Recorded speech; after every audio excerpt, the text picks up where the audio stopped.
adım Mukadder Türk Yıldız.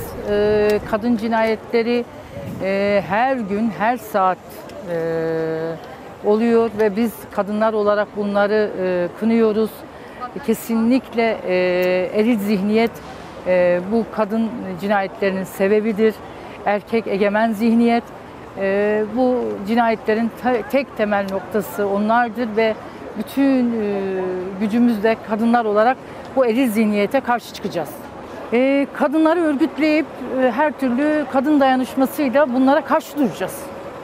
Her türlü. Doğanın da, kadının da, yer altında, yer üstünde her şeyin ilk sahibi ve asıl sahibi olduğunu düşündüğü için bugün aslında hayvana da, çocuğa da, kadına da, bunlar birbirlerinden ayrıksız meseleler değiller aslında. Çok politik bir zemini ve tarihsel bir gerçekliği var. Dolayısıyla bunu kendilerine hak görüyorlar. Bu sebeple aslında kadın cinayet.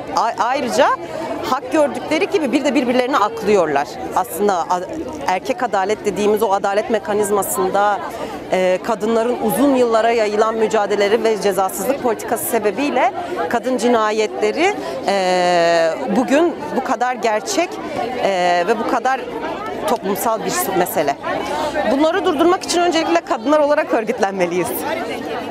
Öncelikle bu anlayışı mahkum edebilecek zeminleri, öz gücümüzü yaratabilmeliyiz.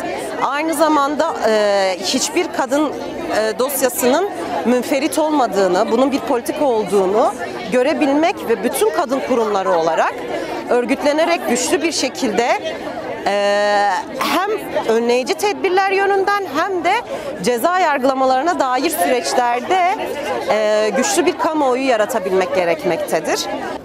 Kadın cinayetleriyle alakalı zaten toplumsal bir gerçeklik ortada. Burada mesela kadın eve kapatılma hali, psikolojik şiddeti, yoksulluğu vesaire hepsi bir bütün olarak değerlendirdiğimizde bir de erkek devlet şiddetinin maruz kalmış olduğu bir takım olaylar hali hazırda da mevcut. Yaklaşık bir ay boyunca yani 100'den fazla bir kadın cinayetine, tacize, tecavüze maruz kalan kadın arkadaşlar oldu. Ve bu konuda mesela hani devletin cezasızlık politikası ve özel savaş politikalarını da düşünürsek burada en çok yükü kadınların aslında çektiğini görebiliyoruz. Yani bir bakıma toplumsal bir mücadele yürütürken aynı zamanda kadın öncülüğünü gerçekleştirebilmemiz için yani kadının da söz hakkı, karar alma, kendi hayatını, kendi ekonomik durumunu idame etmesi üzerinden aslında birçok şeylerimiz oluyor, çalışmalarımız da oluyor. Yani cinayetleri durdurabilmek için erkek haklarını maalesef cinayetleri durdurma gibi bir şey söz konusu olamıyor bulunduğumuz yerde.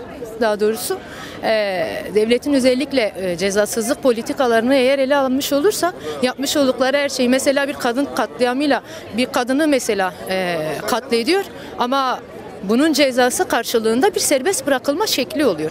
Tabii ki elbette bizim de mücadelemiz bu konuda ilerleyecek, devam da edecek ve hiçbir kadınlar da yalnız değildir bu noktada. Ama hukuki boyutta da gerçekten bunların iyileştirilmesi gerekiyor diye düşünüyorum.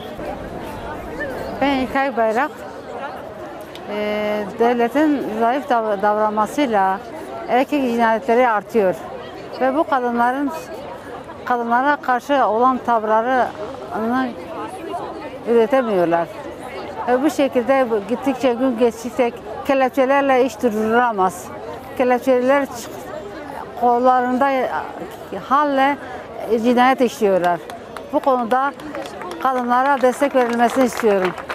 Bu devlet yasalarla cinayet işleyen insanları devlet bırakmayacak.